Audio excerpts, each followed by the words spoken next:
Okay. Um, I remember when we were putting together this set and talking about maybe including a rock arrangement.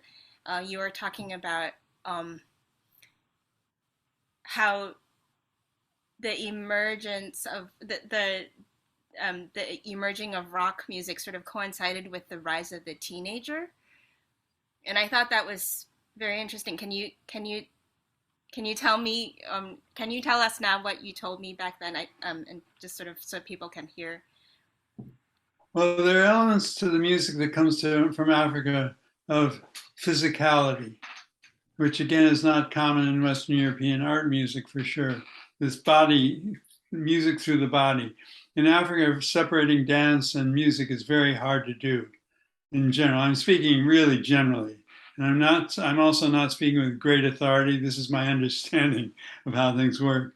Um, and so the physicality that becomes required to express the music becomes really important to it.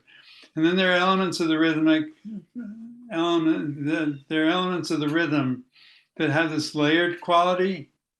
So you'll have boom, boom, boom, boom. And then against that, you have somebody go boom, chick, boom, chick, boom, chick, boom, chick. And somebody else to go boom, chicka, boom, chicka, boom, chicka. There's this layered quality. And it creates, um, uh, in so doing, there's not so much downbeat importance. Doom, doom. It's as much doom, chick it, doom, chick it, doom, chick it. And there's also syncopation, what becomes in our culture as these syntheses take place. Syncopation, where you have da da da da da da da da da da da da da da. That's an even beat. Da da da da da da da. But as soon as you go da da da da da da da da da da da da da da da da da, that's upper body. If you march, da da da da da da da da da, that's march music, da da da da da. But if you go da da da da da da da da da da da da, that's upper body movement, which is physical. And what happens in the 40s and 50s in Western European culture, in American culture, white culture, after World War II, among other things, created incredible technological advances.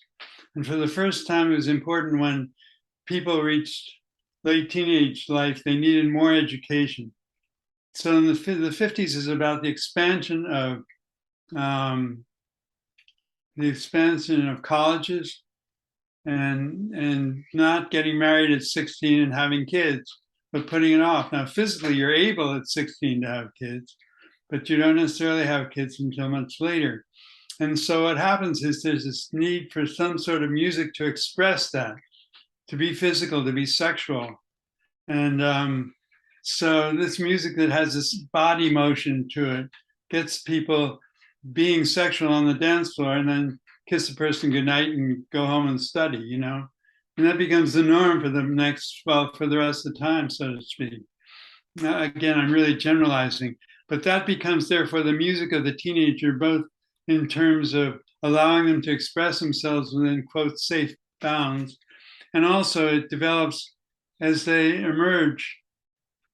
Wealth starts to emerge in the 50s in the United States. And more, the teenager for the first time has money. It never had money in the 20s and 30s. If you talk to anybody from then, nobody had money, certainly as a teenager. They barely did as adults. Now suddenly you have teenagers with money, disposable income, and what do? They buy things that they're interested in, like records. And so pop music becomes a huge industry, and is still today, obviously. But it emerges out of those sociological and economic forces. And so the music that they're buying, of course, is this physical, sexual music. And Elvis Presley becomes an expression, a safe white expression of Black music and of sexual music.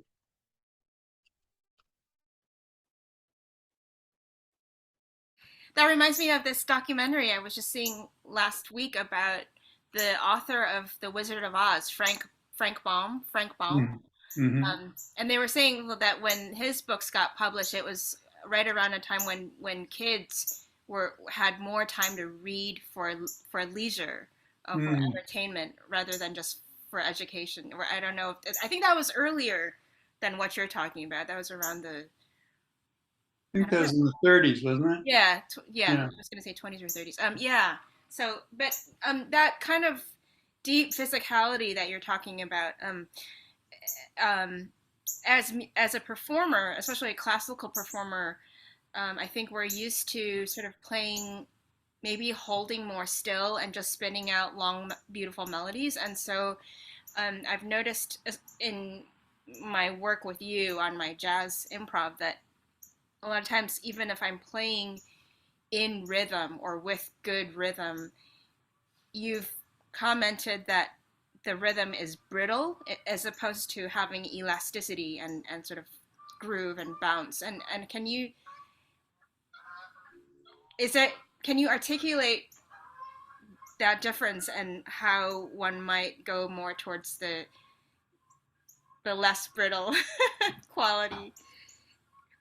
Well, that's a really good question. I think, first of all, we are all who we are, and we express who we express. And when I try to speak French, I speak with a strong American accent at best, and I always will. As much as I love the language, it's not who I am. I didn't grow up with it, it's not in my bones. And so I think that happens with music too. Now, so part of it is just I can learn as much French as I want, but I will never give up my accent. And so then the question is, well, can you say something interesting in French and even charming in French, and have something to say in French without trying to speak Parisian French perfectly? And I think the answer is probably yes. Certainly, it's true of French people speaking English. And I don't know if people feel the same about Americans trying to speak French, but you get my point. So Yeah. I think the thing is that we all bring to the table what we can, and you want to, if you're interested, if you're drawn to a given music, you want to figure out what element of that am I drawn to, and if you're drawn to the rhythmic freedom, then there's something in you that's seeking to be rhythmically free through your music. Mm-hmm. And so you do that in a way that's ultimately expressive. And you're sensitive to how, if you listen to Bessie Smith's phrasing, for example, it's just amazing. It's just amazing. And I can come pretty close to notating it, but there's no way I could sing it the way she does because I just don't have that background and that experience. Right. And that soulfulness that she brings to it, it's just incredible. So I try to bring to my music other dimensions that quote make up for it or something. I don't know. It's hard to Yeah. say. And I think that's what we can all strive to be something like that. But just for somebody to say, oh, that's too straight or that's too square or too something, that doesn't help. It seems to me. If Right. you, yeah, I can tell you how I hear your music, but I can't tell you necessarily. And I can suggest maybe exercises to come closer to what you're really hearing and to make sure you're playing what you're really hearing. But beyond that, I think we all do the best we can to cap a style, and then we just it pretty soon it becomes our music. It becomes our speech. Yeah, I guess yeah, I know yeah, that makes a lot of sense, and you're absolutely right about, sort of just being who we are, unabashedly. I guess, just I one thing I kind of noticed, I don't know if this is sort of um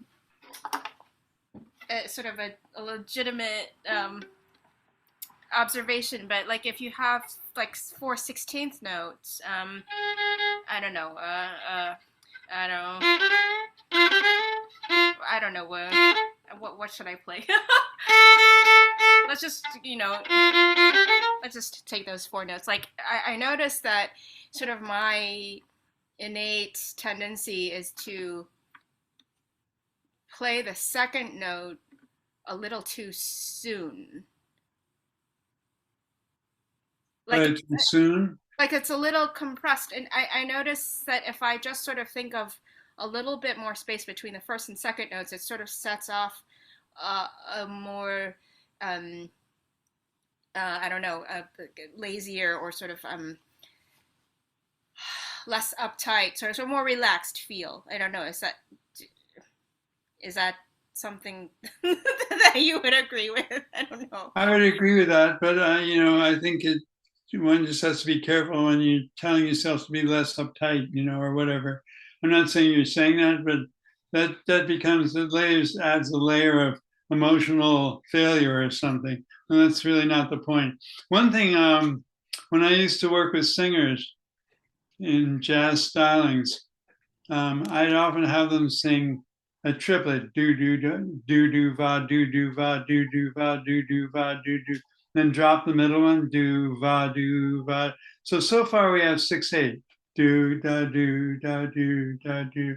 But if you stress the va, do va do va do va do, the va gets held on a little bit longer. The arriving do gets a little bit later, and you get closer to expressing that. Because part of the blues, and if you listen to Bessie Smith, the way she creates pain is to hold off the notes that you know are coming. But just by holding off on it, not getting there, you just, there it is. And you do that on a sort of micro level. And that's where the whole expressivity comes from. And she does that with pitch as well. She doesn't get to the pitch for a long time. If you micro study one given note, she gradually rises up, and then she'll almost get there, and then she'll fall off to another pitch, and it just drives you crazy. And of course, that's the point. Yeah, that kind of arriving on a beat, like very very late, is that that could be on any beat, right? Or is that sort of I don't know, is it sort of maybe more like not really giving the downbeat where it is, or is, I mean, I don't know. Well, if you look at a Western European composer, they conduct 4/4 like this: down, out, across, and up, right? And if you want to hurt somebody, there are two good ways to do it. One is like this, and the other is like this. And to hurt somebody like this is hard to do. And so the beat pattern of 4/4 represents strength, weak, strength, weak, strength, weak, strength.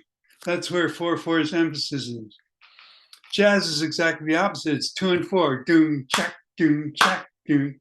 So already you're backing up. But if you wait on 1 and 3, it's even more powerful, because the expectation of 1, 2, 3, 4 to go 1. It's much more stressful, or whatever the word is physically, than if you were to do that on 2 and 4. So yes, waiting for the downbeat is more powerful, because the expectation is that the downbeat is stronger. Cool. I'm very glad we had that on on the recording. That's awesome. Let's see. I mean, I don't really. Those were the things I mean, I feel I feel like you've given me personally, I don't know, like at least dozens of hours of publish worthy conversation over the past couple of years. I wish I had recorded every one of them, but I'm glad we have this. We can keep talking. I didn't jot down anything else, but I would love to talk with you some more if you have time. I don't know. Sure, we can keep talking. Um, let's see. I'll let me stop this recording. Yeah, I don't know. Is that a good question? Well, it's a really challenging question, because you're always going to leave somebody out, and the question is, how authentic are you trying to be, and how many cultures are you trying to represent?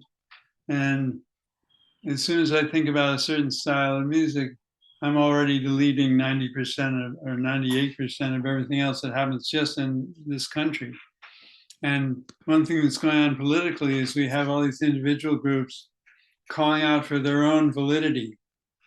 So it becomes hard, because it would be really hard to give a concert that suggests that this is American music in the current state in any way. So you take a stab, and I think it's great what you're doing. I think it's great that you're trying to encompass other styles, and particularly to filter through the string quartet.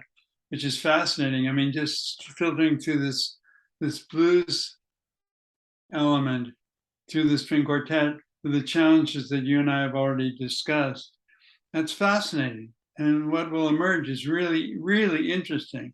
Even if the tension is in creating, trying to get that to work, that's wonderful, you know?